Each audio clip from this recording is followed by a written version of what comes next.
Evangelho de Marcos, no capítulo 5, para o texto que vai nos direcionar na noite de hoje, para a honra e para a glória do nome do Senhor Jesus Cristo.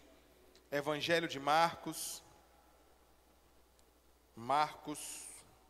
capítulo 5, nós vamos ler a partir do versículo 25 até o versículo 34. Como quase todas as histórias que nós trazemos aqui da Bíblia, que nós trazemos aqui nos cultos de sábado, são histórias bem conhecidas, padrão escola bíblica dominical, padrão escolinha da salinha lá atrás, mas são sempre histórias muito comuns, como eu já disse, mas que sempre o Senhor tem algo novo para falar aos nossos ouvidos, aos nossos corações, porque eu gosto sempre de repetir isso. A Bíblia, no que diz respeito à sua ideia literária, ou seja, aos seus textos, a Bíblia ela é limitada, ou seja, aos olhos dos homens, naquilo que é humano, ou seja, sua leitura é limitada, correto? Correto. A sua Bíblia não está todo dia nascendo página nova, não é verdade, Robson? Nem está inventando texto novo. Ela é limitada nesse quesito. Ela tem um início, ela tem seu meio e ela tem seu final. Mas a Bíblia não é só um conjunto de livros. A Bíblia é a palavra de Deus, é a manifestação de Deus. Então, a Bíblia, ela é espiritualmente ilimitada, porque ela está condicionada, ou seja, ligada àquilo que é eterno. Está ligada às coisas de Deus.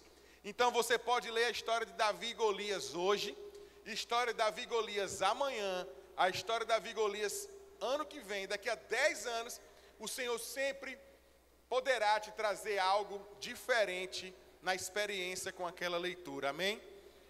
Esse texto é um texto muito comum, Marcos capítulo 5, que vai falar da mulher do fluxo de sangue.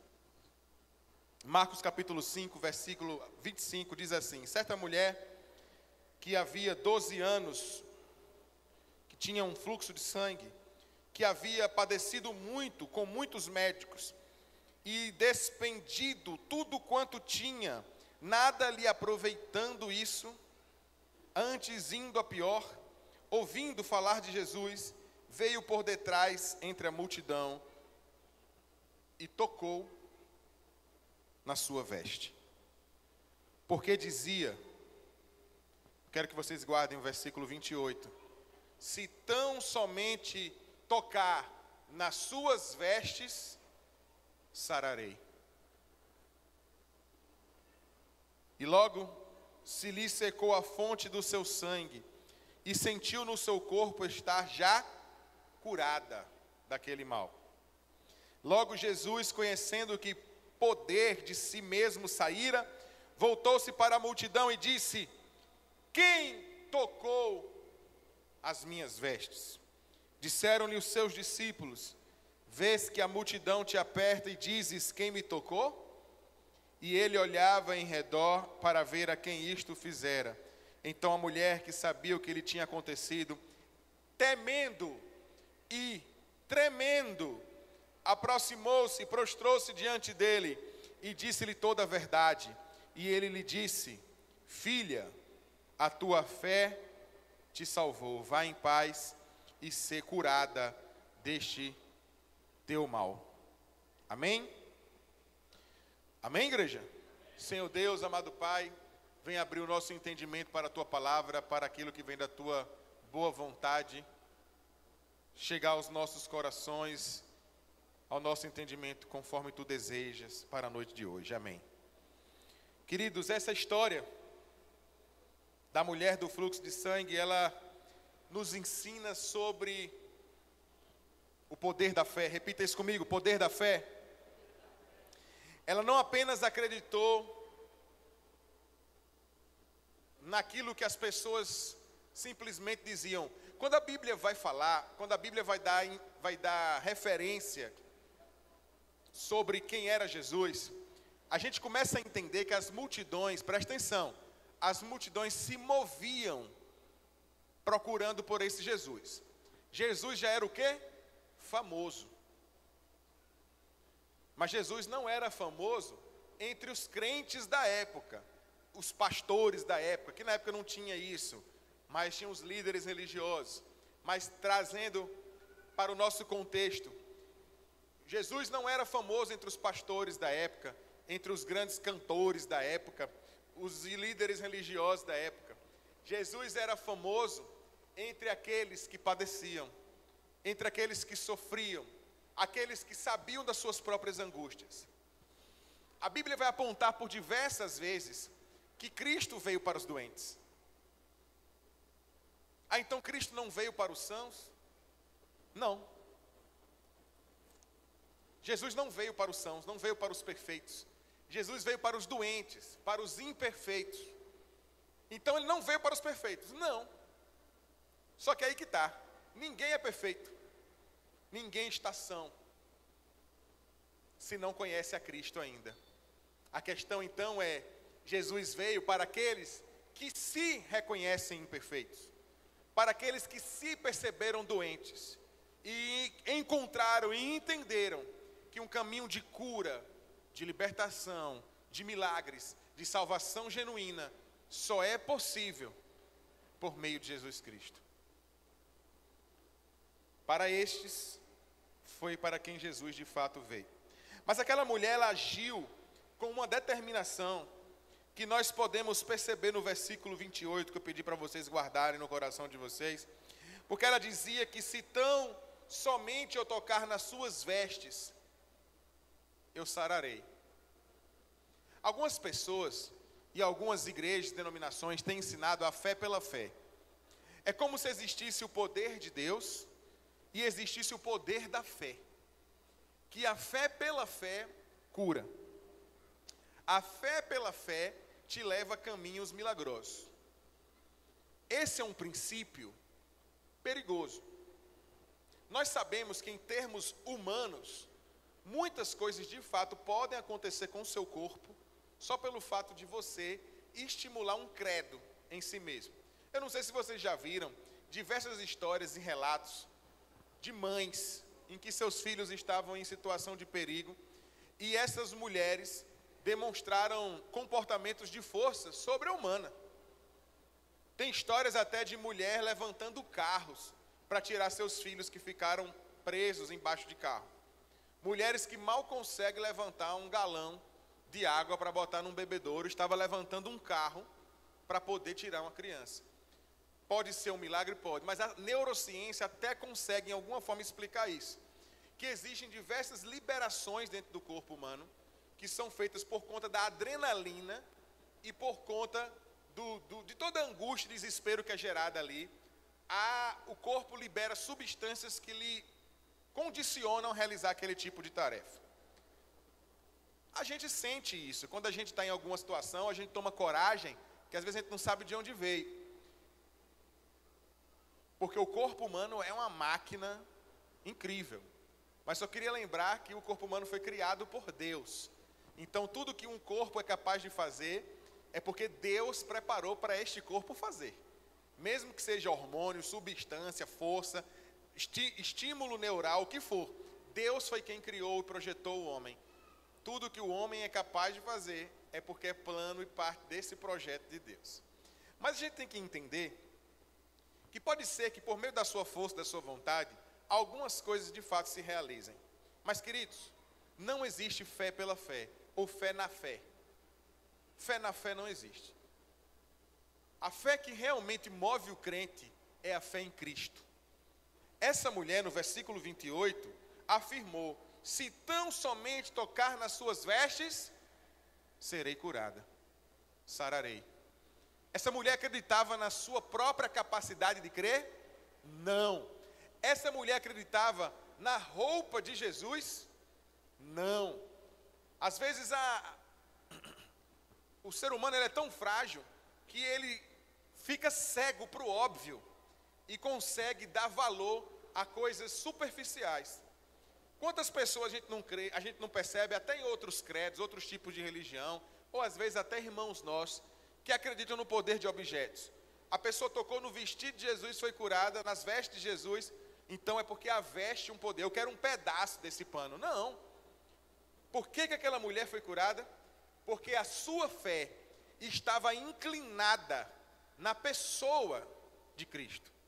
Aquelas vestes eram vestes comuns, mas ela entendia que aquela roupa era uma parte de Jesus naquele momento. A sua fé não era por causa do tecido ou por causa da sua capacidade de quebrar barreiras, avançar no meio de pessoas e chegar até ali, mas porque ela queria tocar no Senhor. E o poder deste Senhor é tão grande que não precisaria nem tocar em seu corpo. Apenas nas suas vestes seriam suficiente, porque a sua fé estava em Cristo. A sua fé estava toda no Senhor. Aqui nós temos um desafio que nos faz pensar em quem, no que nós temos depositado a nossa fé. Em Cristo? Ou no superficial, nas vestes, na minha capacidade de conseguir correr para chegar até lá? O que é que de fato me motiva e tem feito com que eu tivesse até aqui? Chegamos no dia, hoje é 14, né? 14 de dezembro de 2024. Chegamos no final do ano, pela graça e pela misericórdia de Deus. Eu não sei se vocês têm esse sentimento, mas às vezes a gente chega no final do ano, o sentimento que nós temos é que sobrevivemos. Sobrevivemos a mais um ano. Eu não sei vocês, mas às vezes eu tenho esse sentimento. Mas, por quê? Porque Deus é bom. E a sua bondade, a sua misericórdia dura para sempre. O Senhor está o tempo todo e o tempo inteiro olhando e cuidando da sua igreja.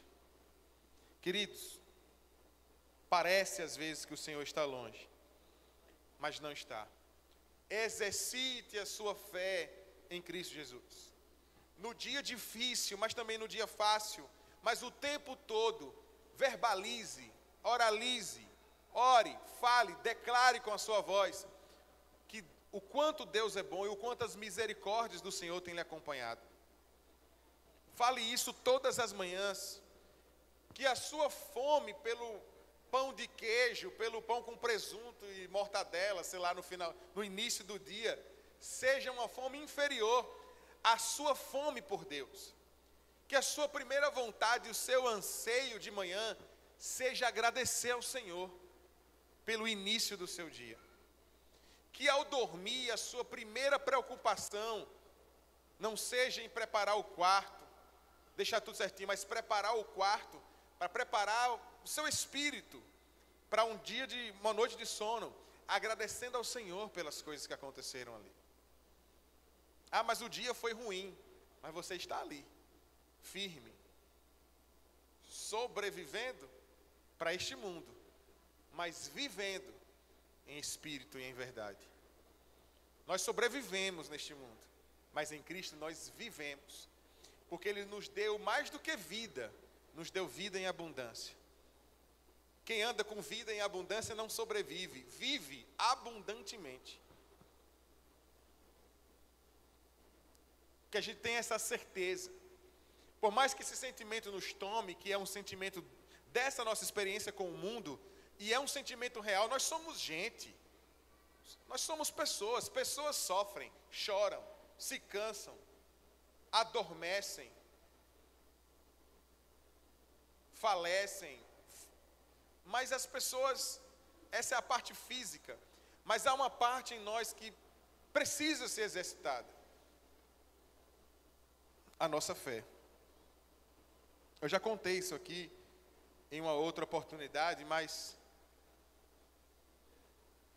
por volta de 2007, 2006, 2007, surgiu, eu acho que foi por aí, surgiu um fenômeno, antes da internet ser o que ela é hoje, mas surgiu um grande fenômeno no mundo, que foi um livro, que era um livro que ele era acompanhado de um DVD, você comprava os dois juntos.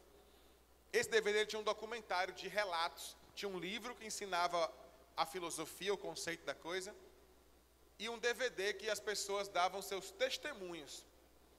Se chamava The Secret, que era O Segredo. E era ensinando a mentalizar. Nadine quer muito uma moto. E aí Nadine começa a mentalizar essa moto. Ela exercita mentalmente essa moto, de manhã, de tarde, de noite. Ela vai imprimir fotos da moto que ela deseja, ela vai recortar, ela vai botar uma na carteira, uma na tela do celular, uma na porta do quarto, e ela vai olhar para aquela moto todos os dias. E ela vai condicionar a mente dela ao desejo de obter aquilo, até o ponto que o universo vai conspirar em favor, e de alguma maneira ele vai se dobrar à vontade e ao desejo de Nadine. Esse DVD era acompanhado de vários depoimentos. Um deles, não sei se Binho lembra, mas de um cara chamado Myles Munroe. Não era Myles Munroe, não. Era o outro, o negão das Bahamas, que morreu no acidente de avião, você lembra? Ele era um dos que foi candidato a presidente, né, das Bahamas. A gente conheceu porque nós fomos para um congresso em Porto Seguro, que ele foi um dos que falou lá nesse congresso. E ele era um dos que falava nesse vídeo. Agora, relato do pastor de vocês. Heresia. Falácia. E Satanás é tão astuto que às vezes ele faz estatisticamente essas coisas acontecerem. Ele se dobra e se desdobra para que alguns desejos se realizem. Para que exista um testemunho real. Para que vocês e outras pessoas caiam na safadeza do próprio diabo. Muitas igrejas pegaram esse tipo de filosofia e trouxeram para dentro da igreja. E ensina que você pode mentalizar as coisas para que as coisas aconteçam. E às vezes inventa só uma orada, dá uma orada ali, uma oração de leve, para poder justificar em termos religiosos o que está acontecendo. Isso não existe. O cristão verdadeiro, ele é um ser humano como qualquer outro. E ele deseja coisas como qualquer outro. Ele sonha com uma moto, ele sonha com um carro, ele sonha com uma casa. Queridos, quais são os jovens que querem casar que não sonham com uma casa? Se tem alguém que quer casar e não sonha com uma casa, ou é porque já tem uma, né? Ó, você já tem uma, ou está sonhando errado. É normal. E a gente tem que se preparar para isso. Mas aquilo que procede do coração do homem, que se inclina à boa vontade do Senhor, quando nós caminhamos com o Senhor, essas coisas se realizam. Porque, querido, a Bíblia diz, sabe o quê? Tudo, não é são algumas coisas, não. Tudo coopera para o bem daqueles que amam a Deus. Primeiro, procura o Senhor. E as demais coisas, o quê? Vos serão acrescentadas. Nós não vivemos priorizando os nossos próprios desejos, mas priorizamos a nossa relação com Deus. E o que acontece na vida do crente não é a realização de desejos, mas o produto das consequências de uma vida com Deus. O pai falou uma coisa, o filho fez outra. Tem consequência a desobediência? Tem. Mas a intimidade com Deus também tem suas consequências. Porque você vai começar a enxergar a realidade a partir dos olhares de quem ama verdadeiramente a Deus. E vai começar a ver beleza e contemplar soluções que Deus está preparando para a sua vida da maneira de Deus. Às vezes é um carro, às vezes é uma casa, às vezes Deus está tomando para poder preparar o seu coração, para amolecer a sua alma, para matar as suas vaidades. Deus vai dar, Deus vai tirar, bendito seja o nome do Senhor. Ah, você é doido? Um Deus que tira? Exatamente. Deus aqui na palavra deu muitas coisas a muitas pessoas, tirou algumas coisas das pessoas, tirou até parentes de pessoas, para que ficasse muito claro para a igreja hoje, 14 de dezembro de 2024, que o que importa é agradar a Deus. O que importa é agradar a Deus. Amém?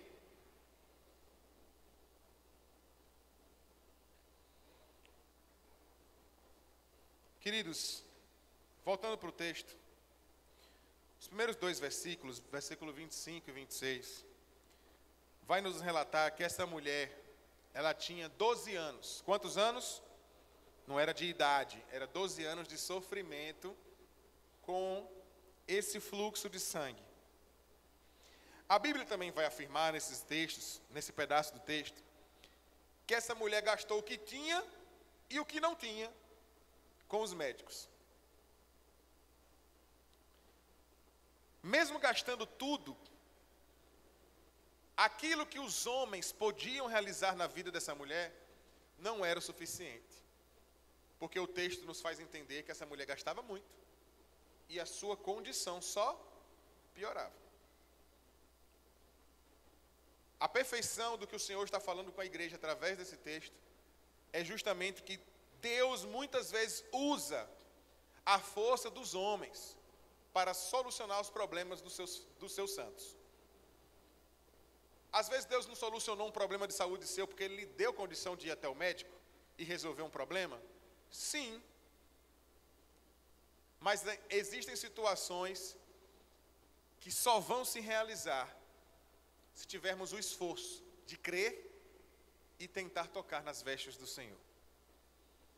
Existem coisas que só vão acontecer se sairmos do nosso lugar, irmos na direção da multidão, trombar com a multidão, derrubar a multidão, cair ao chão e tocar nas vestes do Senhor. A misericórdia de Deus é infalível e ela tem nos trazido até aqui. Nos trouxe até esse instante. Mas quem tem sede do Senhor quer mais. Eu não quero viver só pela sorte. Eu quero ser amigo de Deus. Não quero viver apenas de um favor no sentido de algo que acontece porque ele está olhando para mim lá longe. Segura aquele menino ali para ele não cair. Não. Eu quero estar tão perto que eu nem precise andar na zona de perigo. Porque eu escuto a voz do Senhor e ando por caminhos suaves. Porque eu escuto o entendimento de Deus. E isso tem me tirado de perto da escuridão. Me afastado dos caminhos tortuosos. Da palavra torpe. Da roda dos escarnecedores. Das amizades que estão me afundando.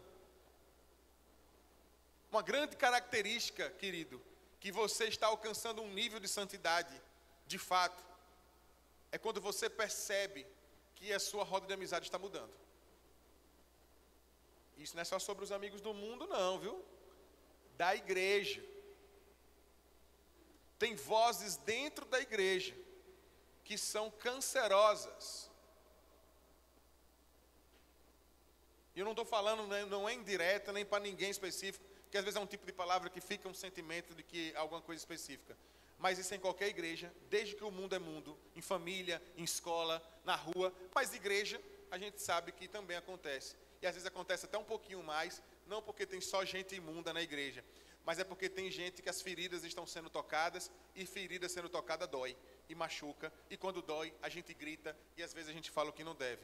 Porque a dor promove um estado de irracionalidade, de inconsciência. Quando Vitória estava para ter Bento, eu participei do parto. E teve uma hora lá que Vitória não se aguentava mais. Vitória estava em cima de uma bola, sambando, rebolando em cima de uma bola assim. Aquelas bolas grandonas, né, de fisioterapia. Eu rebolando junto aqui, né, corta essa parte aí. Para poder ver se dilatava mais, né, para poder facilitar o parto.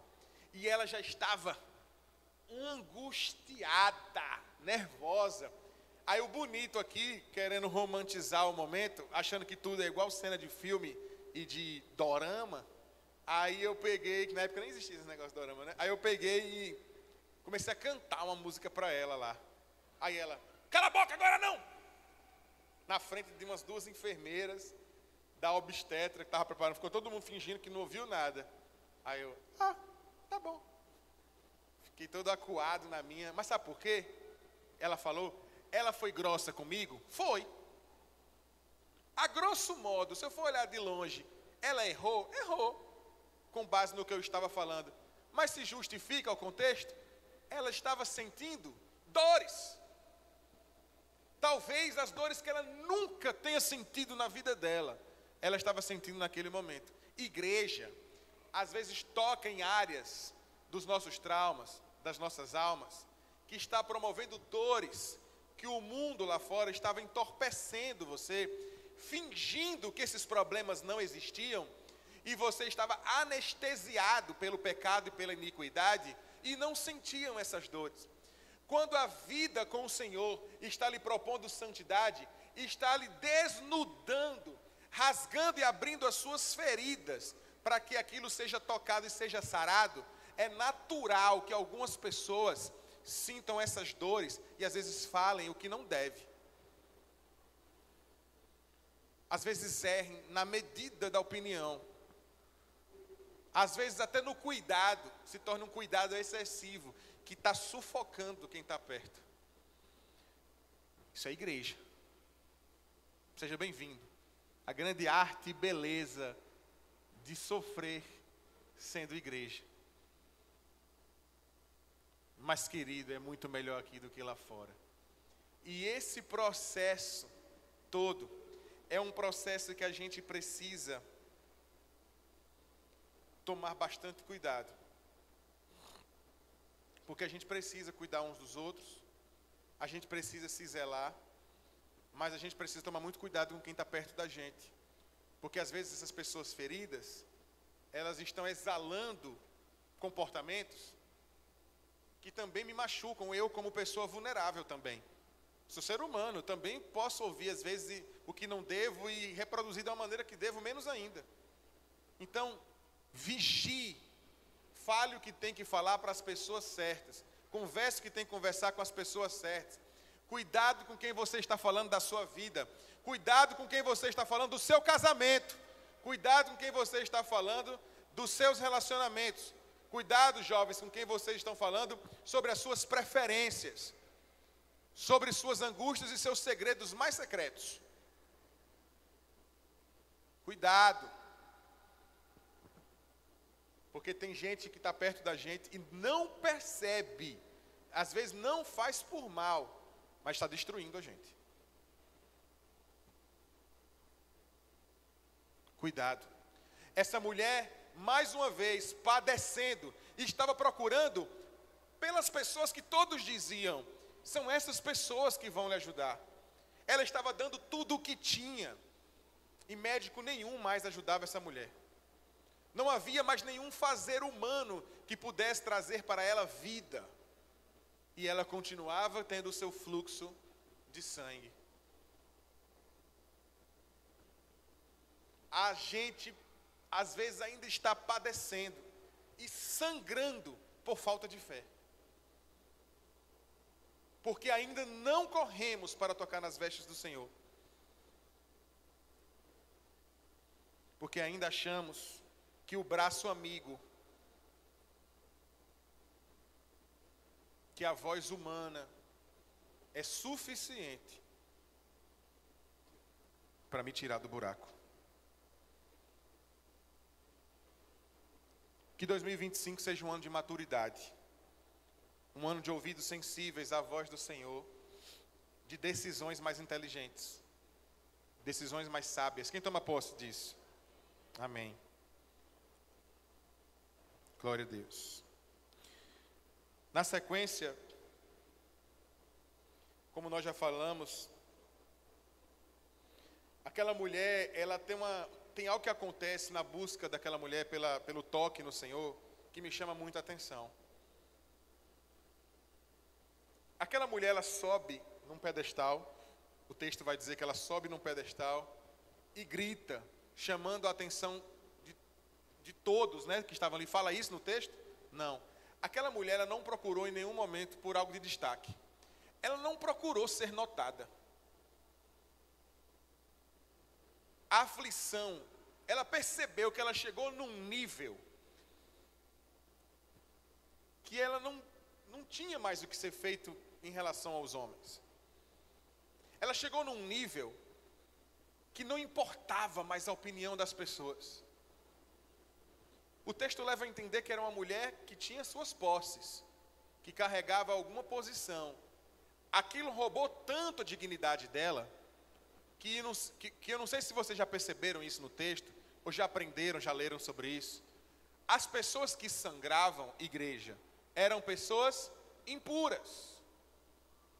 As mulheres, depois do parto, ficavam dias como intocadas. Era por isso que os meninos demoravam alguns dias para poder fazer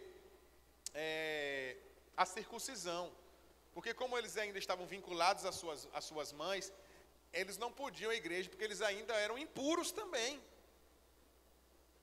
Inclusive aquele presépio que a gente sempre vê no Natal, dos 3 reis magos, aquilo não foi daquele jeito.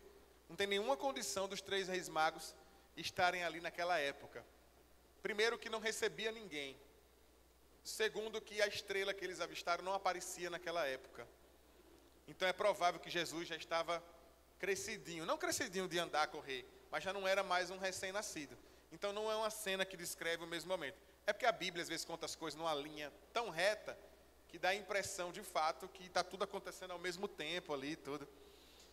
Mas aquela mulher, que era uma mulher que provavelmente tinha alguma posse e uma visibilidade na sociedade, já não tinha mais valor nenhum, porque ela era impura, perdendo os seus bens, morrendo, padecendo, e não podia ter ninguém por perto. Deve ter perdido seus amigos, seus servos, e já estava sozinha. Essa mulher chegou a uma situação que a gente gosta de dizer, né? Perdeu a dignidade. Perdeu a dignidade completa, e isso fez com que ela olhasse o Senhor e o caráter de urgência que ela tinha ali. A grande beleza desse texto é porque ela reflete o caráter de urgência dessa mulher e o Senhor suprindo ela nas suas necessidades. A Bíblia vai dizer: procura primeiro o reino de Deus, e as demais coisas vos serão acrescentadas. Ela não foi pedir a profetas, a terceiros. Naquele momento, ela estava indo diretamente a Deus, representado no Filho. Ela não foi parar para conversar com o Senhor. Ela revela seu caráter de urgência, crendo, não é só tocando, mas crendo, porque o texto vai colocar no versículo 28, que essa mulher, antes de tocar, já estava crendo que ao tocar nas vestes do Senhor, não foi que ela tocou e o poder aconteceu, ela afirmou que apenas tocarei nas suas vestes e serei curada. Havia um entendimento sobre quem era o Senhor e o que o Senhor podia fazer. Nos versículos finais da nossa leitura, que vai até o 34, quando essa mulher de fato toca no Senhor, em meio àquela toda multidão, o Senhor disse que alguém me tocou. Eu amo essa frase de Jesus, porque Jesus em diversas outras ocasiões fala coisas aparentemente bobas, para que de fato provocasse sempre quem estava perto a indagar ou fazer alguma pergunta. Porque o ministério de Jesus foi revelado. O ministério de Jesus era o de mestre. Jesus era chamado de mestre. Ou seja, Jesus era pastor, porque ele é o nosso bom pastor, mas Jesus era um professor. Jesus usava dinâmicas didáticas, inclusive filosóficas, reconhecidas, já pré-existentes. Jesus não estava nem inclusive inventando formas de ensinar. Jesus utilizava de um método que a filosofia vai chamar de peripatético, que é um método de se ensinar fora de um conceito básico, sistemático. Sala de aula, cadeira, vamos nos reunir para aprender. Não, Jesus gostava de caminhar e no processo de andar, no processo cotidiano, no processo prático, as pessoas aprendiam com Jesus. Isso foi criado séculos antes de Cristo na Grécia. Ou melhor dizendo, o Senhor pode até ter feito de maneira espontânea, mas sabemos que Jesus era um grande estudioso. Jesus era reconhecido, inclusive Jesus tinha título de rabi, de mestres do templo. Jesus não veio do acaso e nem foi tratado pelo próprio Deus como um produto do acaso. O Senhor fez que ele se preparasse. E isso é legal, porque isso foi uma denúncia. Deus permitiu que Jesus de fato tivesse títulos e fosse reconhecido como alguém do templo. Porque era para denunciar mesmo a religiosidade do sistema. Jesus tinha todos os títulos. Jesus leu todos os livros. Jesus tinha todos os diplomas. E mesmo assim foi rejeitado pelos seus. Foi rejeitado pelo povo judeu e pelo povo do templo. Porque a ideia era, de fato, denunciar a religiosidade e o sistema religioso. Que Deus não era alguém que estava preso a paredes. Através do seu Filho vinha para permear pela humanidade, para todo aquele que crê no Senhor. Não pereça, tenha a vida eterna e entenda que Jesus é o caminho e ninguém vai ao Pai se não for por meio dele. Amém? Por fim, eu pensei aqui em 10 razões de por que nós devemos acreditar no Senhor. Trouxe 10 textos da Bíblia, 10 versículos, que nos trazem 10 reflexões, para a gente sempre pensar. Escolha uma, carregue isso no seu coração, pense durante os próximos dias, para que isso torne algo muito genuíno no seu planejamento para o próximo ano. O primeiro diz: eu acredito no Senhor, porque Ele é fiel às suas próprias promessas. Primeiro, a Tessalonicenses, capítulo 5, versículo 24. Fiel é o que vos chama, o qual também o fará. Eu acredito no Senhor, porque Ele é o meu refúgio em tempos de dificuldades. Pois em Salmos 46, verso 1 diz: Deus é o nosso refúgio e fortaleza, socorro bem presente na angústia. Eu acredito no Senhor, porque nada é impossível para Ele. Porque para Deus nada é impossível, como está em Lucas, capítulo 1, versículo 37. Eu acredito no Senhor, porque Ele é a minha força, o meu cântico, e se fez a minha salvação. Êxodo, capítulo 12, versículo 5. Acredito no Senhor, porque Ele cuida de mim. Como está afirmado em 1 Pedro, capítulo 5, versículo 17, versículo 7. Lançando sobre Ele toda a vossa ansiedade, porque Ele tem cuidado de vós. Eu acredito no Senhor, porque Ele me dá paz que excede todo entendimento. Filipenses 4, 7. Paz de Deus, que excede todo entendimento, guardará os vossos corações e os vossos sentimentos em Cristo Jesus. Hebreus capítulo 13, versículo 5. Eu acredito no Senhor, porque Ele não abandona. Não te deixarei, nem te desampararei. Eu acredito no Senhor, porque em Salmos 23, verso 1, o Senhor é o meu pastor, e nada me faltará. Acredito no Senhor, porque Ele renova as minhas forças. Isaías 40, 31, mas os que esperam no Senhor renovarão as suas forças, subirão com as asas como águias. Eu acredito no Senhor, por fim, porque Ele transforma todas as coisas para o meu bem. Romanos capítulo 8, versículo 28, sabemos que todas as coisas contribuem justamente para o bem daqueles que amam a Deus. Amém? Finalizo dizendo isso: tudo coopera para o bem daqueles que amam a Deus. Você ama a Deus? Exercite o seu amor diário pelo Senhor, seu sacrifício diário, lembrando que adoração é sacrifício. Adoração não é música, adoração não é só música, adoração não é só dança, adoração não é só serviço, adoração é sacrifício. Adoração é quando eu nego algumas vontades, programações, pessoas, planos, projetos, para poder agradar ao Senhor. É quando eu nego ofertas para poder fazer algo que agrada ao Senhor. É quando eu sacrifico uma vontade, uma oportunidade, para poder estar mais perto ou agradar o coração de Deus. Isso é adoração. E o Senhor procura por adoradores que o adorem em espírito e em verdade. Ou seja, a adoração não é por aquilo que eu faço e estou sendo visto fazendo.